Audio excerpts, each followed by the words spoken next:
कैसे हो? आशा करता हूँ कि अच्छे ही होंगे। तो आज हम लोग फिर से मौजूद हैं एक नई क्लास के साथ, जिसमें क्लास 12 चैप्टर 5 का जो काव्यखंड का चैप्टर 5 जो भी ऑब्जेक्टिव होगा उन सभी को आज हम लोग क्या करने वाले हैं, तो भाई साहब रापची के स्टाइल में सॉल्व करने वाले हैं। इससे पहले हमने इसके कवि परिचय और इसका संपूर्ण अर्थ को पढ़ा है। तो अब है किसकी बारी? तो भैया अब है ऑब्जेक्टिव की बारी। ठीक है, तो आपका चैप्टर नंबर कौन सा है? 5 है। ठीक है, जो किसके द्वारा लिखा गया है? तो कवि भूषण जी के द्वारा लिखा गया है। किसके द्वारा लिखा गया है? भूषण जी के द्वारा लिखा गया है। तो आइए देखते हैं कि इस चैप्टर में कवि भूषण ने क्या कहा है। ठीक है, और सबसे पहले हम लोग जो है ना, लगभग आपको 30 क्वेश्चन देखने को मिलेगा सिर्फ कवि परिचय से। किससे? कवि परिचय से। और कवि परिचय से जैसे ही क्वेश्चन खत्म होगा उसके बाद आपको क्या देखने को मिलेगा? तो भाई साहब उसके बाद हम लोग देखने वाले हैं पूरा चैप्टर से लगभग 40 क्वेश्चन। उसके बाद जो है पिछले साल में जो भी पूछा गया क्वेश्चन होगा उन सभी को भी जो है क्या करेंगे, कवर करने वाले हैं। ठीक है, तो आइए बिना किसी देरी शुरू करते हैं। पहला क्वेश्चन बोल रहा है कि भूषण का जन्म कब हुआ था? ऑप्शन है 1612 में, 1613 में, 1614 में या 1615 में। तो आपको यहाँ पर सही आंसर याद रखना है कि भूषण जी का जन्म जो है 1613 ईस्वी में हुआ है। कब हुआ है? 1613 ईस्वी में हुआ है। आगे है, भूषण का जन्म कहाँ हुआ है? टक्का टाका टकपुर कानपुर उत्तर प्रदेश, नववामपुर कानपुर उत्तर प्रदेश, टकवामपुर कानपुर उत्तर प्रदेश या टिकवामपुर कानपुर उत्तर प्रदेश। तो आपको यहाँ पर सही आंसर याद रखना है कि इनका जन्म जो है टिकवामपुर कानपुर उत्तर प्रदेश में हुआ है। नेक्स्ट है कि भूषण, कवि भूषण को भूषण की उपाधि किसने दी थी? चित्रकूट के सोलंकी राजा रुद्रशाह ने दिया था या भामाशाह ने दिया था या टंकरामा ने दिया था या अकबर ने दिया था? तो आपको यहाँ पर सही आंसर याद रखना है कि इनको जो है ना चित्रकूट के सोलंकी राजा रुद्रशाह ने ही क्या कहा था? इनको भूषण कहा था, जिस कारण से ये भूषण के नाम से ही क्या हो गए? प्रसिद्ध हो गए। नेक्स्ट है, भूषण ने किस रस की को प्रमुखता दी है? श्रृंगार रस, करुणा रस, रौद्र रस या वीर रस? तो आपको यहाँ पर सही आंसर याद रखना है कि इन्होंने सभी राजाओं के वीरता के बारे में बताया है। ठीक है, नेक्स्ट है कि शिवराज भूषण के कितने अलंकार का निरूपण हुआ है? 110, 112, 108 या 105? तो आपको यहाँ पर सही आंसर याद रखना है कि इनके टोटल 105 अलंकार का क्या हुआ है? निरूपण हुआ है। नेक्स्ट है, छत्रसाल छत्रसाल दशक किसकी कृति है? द्विज देव की, जयदेव की, भूषण की या मतीराम की? तो आपको यहाँ पर सही आंसर याद रखना है कि यह जो है किसकी है? भूषण जी के द्वारा लिखा गया है। नेक्स्ट है, शिवा वानवी में कितने मुक्त हैं? 55, 52 या 152 या 252? तो आपको यहाँ पर सही आंसर याद रखना है कि इसमें टोटल जो है 52 है। कितने हैं? 52 मुक्त हैं। नेक्स्ट है कि चिंतामणि त्रिपाठी भूषण के कौन थे? भाई थे, भतीजा थे, चाचा थे या मित्र थे? तो आपको यहाँ पर सही आंसर याद रखना है कि ये जो है ना इनके कौन थे? तो भाई साहब इनके भाई थे। नेक्स्ट है, भूषण के प्रिय नायक कौन हैं? छत्रपति शिवाजी और छत्रसाल या राणा प्रताप और राणा संगान या अकबर का मान सिंह या इनमें से कोई नहीं? तो आपको पता है कि चैप्टर में इन्होंने छत्रपति शिवाजी महाराज और छत्रसाल के बारे में ही लिखा है, तो इसलिए इनके प्रिय नायक हैं। नेक्स्ट है कि भूषण की कृति नहीं है, इनमें से कौन जो है भूषण जी के द्वारा लिखा हुआ नहीं है? पहला भूषण हजारा, कवित्य, दूषण, उल्लास या उल्लास? तो आपको यहाँ पर सही आंसर याद रखना है कि हर्षो उल्लास जो है ना ये भूषण जी के द्वारा लिखा हुआ नहीं है। बाकी ये तीनों जो है भूषण जी के द्वारा ही लिखा गया है। नेक्स्ट है कि भूषण की मृत्यु कब हुई थी? 1712 में, 1713 में, 1714 में या 1715 में? तो आपको यहाँ पर सही आंसर याद रखना है कि इनकी मृत्यु जो है 1715 ईस्वी में हुआ था। नेक्स्ट है, भूषण के पिता का नाम क्या था? भूषण के पिता का नाम क्या था? रत्नाकर त्रिपाठी, नंदन त्रिपाठी या बिग नंदन त्रिपाठी या शत्रुघ्न त्रिपाठी। तो आपको यहाँ पर सही आंसर याद रखना है कि इनके पिता का नाम जो था वो था रत्नाकर त्रिपाठी। नेक्स्ट है कि भूषण किस काल के कवि थे? भक्ति काल के, आधुनिक काल के, रीति काल के या वीर गाथा काल के? तो आपको यहाँ पर सही आंसर याद रखना है कि ये जो थे वो रीति काल के कवि थे। नेक्स्ट, शिवा वानवी में किसकी वीरता का बखान किया गया है? शिवाजी के या साहू जी के या महाराणा प्रताप के या इनमें से कोई नहीं? तो आपको यहाँ पर सही आंसर याद रखना है कि इनमें जो है शिवाजी के ही वीरता का क्या किया गया है? बखान किया गया है या वर्णन किया गया है। नेक्स्ट है, भूषण ने मुख्यतः किस भाषा में रचना की है? खड़ी बोली, अवधी, ब्रजभाषा या इनमें से कोई नहीं? तो आपको यहाँ पर सही आंसर याद रखना है कि इन्होंने ब्रजभाषा में ही क्या किया है? रचना किया है। नेक्स्ट है कि निम्नलिखित में कौन सी रचना भूषण की है? ठीक है, पहला सांकेतिक, दूसरा कामयनी, तीसरा भक्तमाल और चौथा शिवराज भूषण। तो आपको यहाँ पर सही आंसर याद रखना है कौन सा है? तो भाई साहब शिवराज भूषण जो है किसके द्वारा लिखा गया है? कवि भूषण जी के द्वारा लिखा गया है। नेक्स्ट है छत्रसाल दशक। छत्रसाल दशक में छंद हैं 5, 15, 10 या 20? तो आपको यहाँ पर सही आंसर याद रखना है कि छत्रसाल दशक में टोटल 10 छंद थे। कितने थे? 10 छंद थे। तिकवामपुर कहाँ स्थित है? लखनऊ में, पटना में, कानपुर में या बनारस में?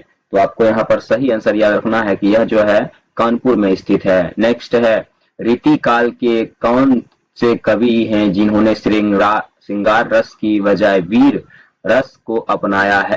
केशवदास, भूषण या भिखारीदास या चिंतामणि? तो आपको यहाँ पर सही आंसर याद रखना है कौन है? कवि भूषण जी हैं। नेक्स्ट है कि छत्रपति शिवाजी की प्रशस्ति करने वाले मुक्तों का संग्रह है कौन? छत्रसाल दशक, दूषण उल्लास, शिवराज भूषण या भूषण हाजरा? तो आपको यहाँ पर सही आंसर याद रखना है कि यहाँ पर जो है शिवराज भूषण ही जो थे वो छत्रसाल के बारे में लिखते थे। नेक्स्ट है, मध्यकाल में भाव, भाषा और अभिव्यक्ति के विरुद्ध या विविध क्षेत्रों और रूपों पर किसका रंग गहरा था? ऑप्शन नंबर ए है धर्म का, जाति का, राष्ट्र का या वर्ण का? तो आपको यहाँ पर सही आंसर याद रखना है कि इसमें जो है किसका रंग गहरा था? तो भाई साहब धर्म का रंग क्या था? अधिक गहरा था। नेक्स्ट है, जातीय चेतना और भावना से किसको विलग कर सकना सहज नहीं था? साहित्य को, समाज को, धर्म की भावना को या सत्ता को? तो आपको यहाँ पर सही आंसर याद रखना है कि धर्म की भावना को कभी भी जो है विलग यानी अलग करना संभव नहीं था। नेक्स्ट है, निम्न में से कौन सी कृति भूषण की है जो अप्राय है? शिव वानवी, साहित्य लहरी, भूषण उल्लास या छत्रसाल दशक? तो आपको यहाँ पर सही आंसर याद रखना है कि भूषण उल्लास जो है ना अभी भी क्या है? अप्राय है। नेक्स्ट है, मध्यकालीन काव्य को किस तथ्यों के प्रकाशन में देखना परखना होगा? ऐतिहासिक में, क्षेत्रीय में, साहित्य में या भौगोलिक में? तो भाई साहब आपको यहाँ पर सही आंसर याद रखना है कि इसे जो है ऐतिहासिक में देखना परखना अच्छा होगा। नेक्स्ट है, कौन कौन इतिहास प्रसिद्ध व्यक्ति अपने कार्य से अपने युगों में ही लोक नायक बन चुके थे? पहला महाराणा प्रताप, दूसरा छत्रपति शिवाजी या तीसरा छत्रसाल या सभी? तो आपको यहाँ पर सही आंसर याद रखना है कि इनमें जितने भी हैं ये सब जो है अपने समय में ही क्या हो गए थे? अपने युग का लोक नायक बन सके थे, यानी लोगों का हीरो बन चुके थे। नेक्स्ट है, औरंगजेब पर भूषण की व्यंग्योक्तियां बहुत अच्छी राजनीतिक लोक कविता की मिसाल है, यह किसकी युक्ति है? ऑप्शन नंबर ए नाम वरण सिंह का, रामविलास सिंह का, हजारी प्रसाद द्विवेदी का या विश्वनाथ प्रसाद त्रिपाठी का? तो आपको यहाँ पर सही आंसर याद रखना है कि यह किसका है? रामविलास सिंह का है। नेक्स्ट है, राजा रुद्रशाह कहाँ के राजा थे? चित्रकूट के, कन्नौज के, मगध के या दिल्ली के? तो आपको पता है वो कहाँ के राजा थे?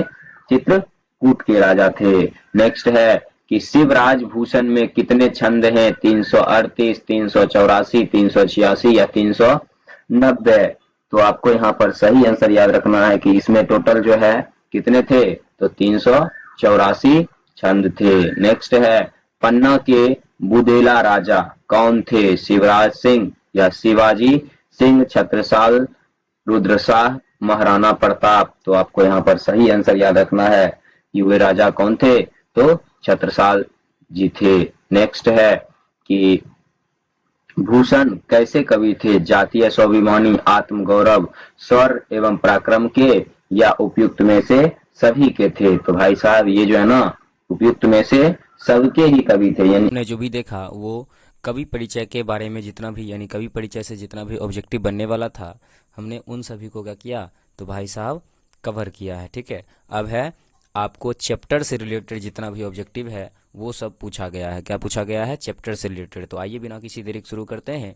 पहला क्वेश्चन है कि भूषण ने कौन सी कविता लिखी है, छप लिखा है, कवित्त लिखा है, पद लिखा है या करवक लिखा है। तो आपको यहाँ पर आंसर याद रखना है कि भूषण जी ने क्या लिखा है, कवित्त लिखा है। नेक्स्ट है, कवित्त शीर्षक कविता के कवि कौन है, कबीरदास, भूषण जी, तुलसीदास या सूरदास। तो याद रखोगे इनके क्या हैं, सूरदास जी हैं। नेक्स्ट है, कवित्त के प्रथम पद में कौन सा रस है, वीर रस, करुणाई रस, श्रृंगार रस या इनमें से कोई नहीं। तो आपको यहाँ पर सही आंसर याद रखना है कि प्रथम में जो है वीर रस का व्यंजना हुई है। नेक्स्ट है, कवित्त के द्वितीय पद में किस रस की अभिव्यंजना हुई है, करुणा रस, वीर रस, वीर एस, श्रृंगार रस, विभक्त।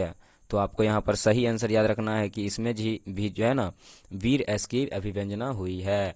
नेक्स्ट है कि छत्रसाल की तलवार ने कौन सा रूप धारण कर रखा है, रौद्र रूप, रौद्र रूप, भयंकर रूप, मधुर रूप या इनमें से कोई नहीं। तो आपको यहाँ पर सही आंसर याद रखना है कि वह जो है रौद्र रूप धारण करके रखा हुआ है। नेक्स्ट है कि छत्रसाल की तलवार काली देवी को क्या प्रदान करती है, प्रसाद, गहने, भोजन या इनमें से कोई नहीं।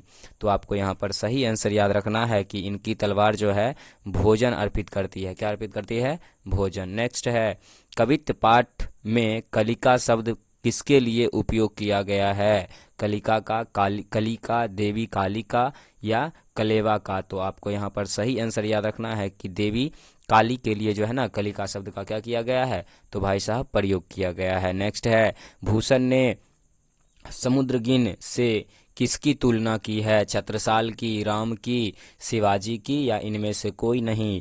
तो आपको यहाँ पर सही आंसर याद रखना है कि इन्होंने शिवाजी की तुलना की है। ठीक है, नेक्स्ट है प्रलय भानु, तुम, तोम कौन से अलंकार हैं, रूपक हैं, यमक हैं, अनुप्रास हैं या उपमा अलंकार हैं। तो आपको यहाँ पर सही आंसर याद रखना है कि इसमें क्या है, भाई साहब रूपक अलंकार है। नेक्स्ट है, शिवाजी के पुत्र का नाम क्या था, रुद्र प्रताप, साहू जी, भानु प्रताप या यज्ञ सेन। तो आपको यहाँ पर सही आंसर याद रखना है कि इनके पुत्र का नाम था साहू जी। क्या नाम था, साहू जी। नेक्स्ट है कि ये देखिए ये जो है ना पेज फिर से क्या हो गया, रिपीट हो गया है, तो इसलिए हम 11 नंबर क्वेश्चन पढ़ेंगे डायरेक्ट। क्या है देखिएगा कि सब भूषण के द्वितीय छंद में निकसत मयान ते म्यूखे, प्रलय भानु कैसी, फार ताम तोम से गैदन के जाल को, क्या अस्थाई भाव क्या है, घृणा है, क्रोध है, प्रेम है या इनमें से कोई नहीं है। तो आपको यहाँ पर सही आंसर याद रखना कि इनमें ये जो है ना एक क्या है, क्रोध है। क्या है, क्रोध है। नेक्स्ट है कि भूषण के द्वितीय छंद में निकसत मयान के म्यूखे, प्रलय भानु कैसी, फार ताम तोम के गैदन के जाल को में किस रस की अभिव्यंजना हुई है, भक्ति, रौद्र, श्रृंगार या इनमें से कोई नहीं। तो आपको यहाँ पर सही आंसर याद रखना है कि इसमें रौद्र रस की व्यंजना हुई है। ठीक है, नेक्स्ट है कि भूषण के प्रथम छंद इंद्र जिभी जम पर, पांडव जो अम्ब पर, रावण संदर्भ पर, रघुकुल राज है, इनमें से कौन गुण पाया जाता है, ओज गुण, माधुर्य गुण, प्रसाद गुण या इनमें से कोई नहीं। तो आपको यहाँ पर सही आंसर याद रखना है कि इसमें जो है कौन सा गुण, तो भाई साहब ओज गुण पाया जाता है। नेक्स्ट है, भूषण की कवित्त में कौन सा रस पाया जाता है, वीर रस, भक्ति रस, श्रृंगार रस या इनमें से कोई नहीं। तो आपको यहाँ पर सही आंसर याद रखना है कि इनके पंक्ति में जो है कौन सा रस पाया जाएगा भाई साहब, तो इनके पंक्ति में जो है वीर रस पाया जाता है। ठीक है, नेक्स्ट है कि अपना या अपनी कवित्व में भूषण ने किसका गुणगान किया है, राजा छत्रसाल का, उपयुक्त दोनों का, छत्रपति शिवाजी महाराज का या इनमें से कोई नहीं। तो आपको यहाँ पर सही आंसर याद रखना है कि इसमें किसका, दोनों का वर्णन है। पहला पंक्ति में है शिवाजी महाराज का और दूसरा में किसका है, राजा छत्रसाल का। नेक्स्ट है कि भूषण के कवित्व की विशेषता क्या है, भक्ति से भरे छंद, हास्य से भरे छंद या ओज पराक्रम और उत्साह से भरे हुए छंद या श्रृंगार से भरे हुए छंद। तो भाई साहब आपको आंसर याद रखना है कि यह जो है ओज पराक्रम और उल्लास से भरा हुआ क्या है, एक छंद है। नेक्स्ट है कि किसने लिखा है, लागती लपकी कंठ के वैरिन के नागिन सी, रुद्र रिझावे दय मुंडन की माल को, सूरदास ने, जयसी ने, तुलसीदास ने या भूषण ने। तो आपको पता ही ये कौन लिखे हैं, तो भूषण जी लिखे हैं। नेक्स्ट है प्रतिभट कटक कटीले, केते काटी काटी, कालिका से किलकी, कलेऊ देती काल को। उपयुक्त पंक्ति में किसकी रचना है, सूरदास की, नाभादास की, तुलसीदास की या भूषण की। तो आपको यहाँ पर सही आंसर याद रखना है कि इसमें किसकी व्यंजना है, भूषण की है। नेक्स्ट है राम द्विराज शब्द का अर्थ क्या है, विष्णु, राम, कृष्ण या परशुराम।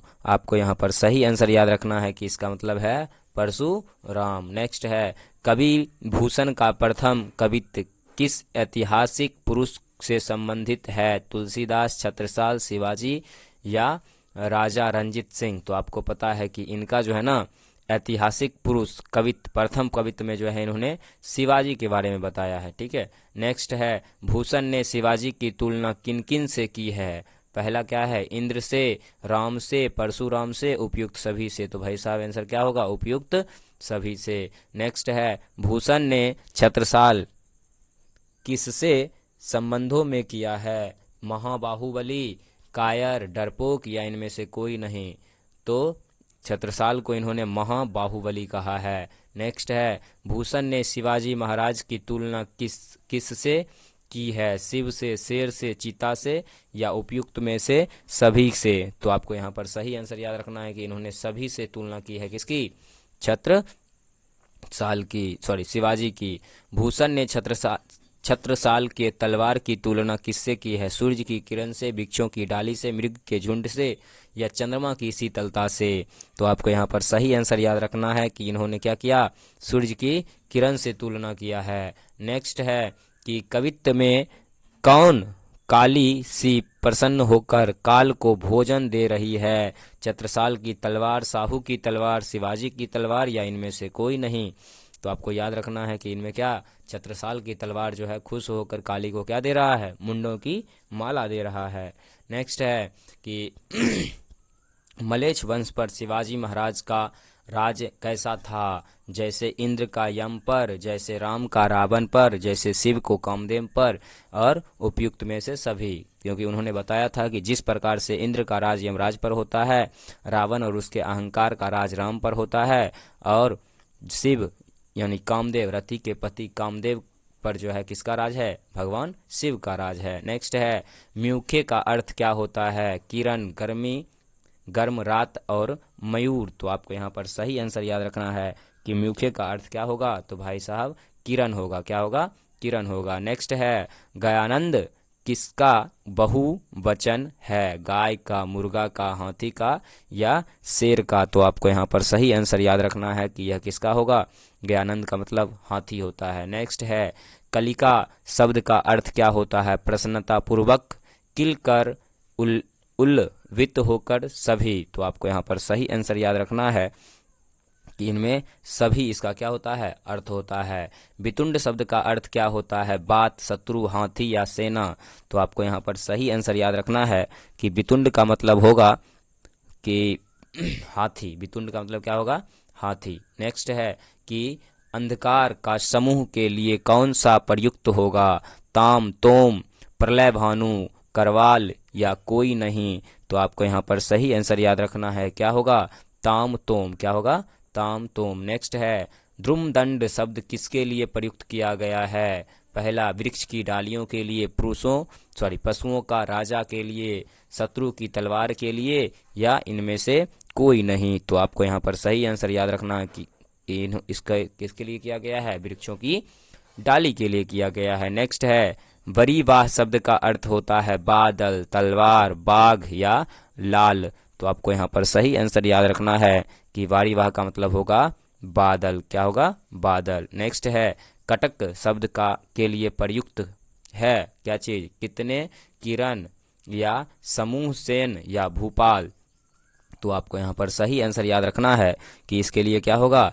तो समूह सेन होगा। क्या होगा? समूह सेन। नेक्स्ट है, रतिनाथ का अर्थ होता है महादेव, रामदेव, कामदेव या शिवामी। तो आपको यहाँ पर सही आंसर याद रखना है कि क्या होगा? कामदेव होगा, रति के पति कामदेव।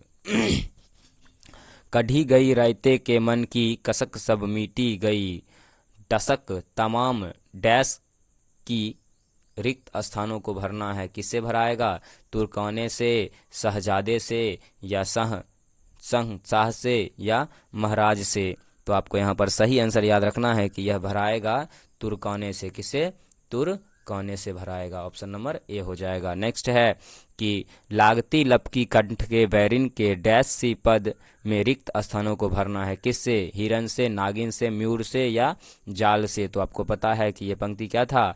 लागती लपकी कंठ के वैरिन के नागिन सी, है ना? तो इसलिए क्या भराएगा? Option number C. नेक्स्ट है, लाल डैश छत्रसाल महाबाहुबली, क्षितिपाल, द्वैपाल, राजपाल या जनपाल। तो बताए थे कि लाल क्षितिपाल, छत्रसाल महाबाहुबली। नेक्स्ट है कि उनके सामने अनेक प्रकार के राजा और सामंत थे और इनमें वह शिवाजी की विशेषता पहचान सके थे। भूषण के संबंध में यह किसकी युक्ति है? रामविलास की है, महावीर प्रसाद द्विवेदी का है, या नवम सिंह का है, या रामचंद्र शुक्ल की है। तो आपको यहाँ पर सही आंसर याद रखना है कि यह पंक्ति जो है रामविलास शर्मा जी की है। ठीक है, तो भाई साहब इस तरह से हमने चैप्टर से रिलेटेड जो भी क्वेश्चन था उन सभी को देखा है। अब हमें देखना है कि पिछले साल में कौन कौन सा क्वेश्चन क्या किया गया था, तो पूछा गया था। फिलहाल में स्क्रीन पर तो आपको क्वेश्चन दिख नहीं रहा होगा, ठीक है, फिर भी हम कोशिश करेंगे आपको पढ़ के सुना देने के लिए। कम से कम याद रखिएगा कि कौन कौन सा क्वेश्चन पूछा गया है। तो देखिए, पहला है कि छत्रसाल दशक के रचनाकार कौन थे? तुलसीदास, भूषण जी, या जायसी, या नाभादास। तो आपको यहाँ पर सही आंसर याद रखना है कि तुलसीदास के कौन थे? तो भाई साहब भूषण जी थे। छत्रसाल, ठीक है, छत्रसाल दशक के यानी महाराज छत्रसाल के बारे में किसने लिखे थे? भूषण जी ने लिखे थे। अगला है, भूषण की कवित्त है कवित्त, झंकार, मातृभूमि, या तोड़ती पत्थर। तो आपको यहाँ पर सही आंसर याद रखना है कि यह जो है एक प्रकार का क्या है? कवित्त है। क्या है? कवित्त है। नेक्स्ट है, शिक्षा वानवी में कितने मुक्त हैं? 56, 60, 52 या 65। तो आपको यहाँ पर सही आंसर याद रखना है कि इसमें जो है टोटल 52 है। कितने हैं? 52 है। नेक्स्ट है कि शिवाजी राजभूषण में कितने अलंकार का निरूपण हुआ है? 102, 104, 103 या 105। तो आपको याद रखना है कि इसमें जो है टोटल 105 का हुआ है। नेक्स्ट है, चिंतामणि त्रिपाठी और मतीराम भूषण के कौन थे? दोस्त के रूप में थे, भाई के रूप में थे, चाचा के रूप में थे, या मामा के रूप में थे। तो आपको यहाँ पर सही आंसर याद रखना है कि यह जो है चिंतामणि त्रिपाठी के एक भाई के रूप में थे। किस रूप में थे? भाई के रूप में थे। नेक्स्ट है, भूषण की कवित्त निम्न में से कौन है? हार, जीत, उषा, कवित्त या छप्य। तो आपको पता है भूषण जी ने क्या लिखा है? तो भाई साहब कवित्त लिखा है। नेक्स्ट है, भूषण की कविता में कौन सा रस पाया गया है? वीर रस, श्रृंगार रस, भक्ति रस, या वात्सल्य रस। तो आपको पता है कि ये कैसे कवि थे? तो ये वीर रस के कवि थे। ठीक है, नेक्स्ट है कि लागती लपकी कंठ वैरिन के नागिन सी, यह युक्ति किस शीर्षक कविता की है? कवित्त की है, छप्प की है, उषा की है, या पुत्र वियोग की है। तो आपको यहाँ पर सही आंसर याद रखना है कि यह पंक्ति जो है कवित्त की है। किसकी है? कवित्त की है। नेक्स्ट है, रत्नाकर त्रिपाठी की किस कवि के पिता थे? भूषण के, नाभादास के, तुलसीदास के या सूरदास के? तो भाई साहब आपको पता होना चाहिए कि इनके पिताजी का नाम क्या था, तो भूषण नाम था। क्या नाम था? भूषण नाम था। ठीक है, तो इस प्रकार से हमने क्या किया भाई साहब, इस चैप्टर में आने वाला जितना भी ऑब्जेक्टिव था उन सभी को क्या किया, तो रापचिक स्टाइल में क्या किया, सॉल्व किया। ठीक है, तो आज के लिए इतना ही रहने दीजिए, देखेंगे विशेष अगले क्लास में। तब तक के लिए जय हिंद।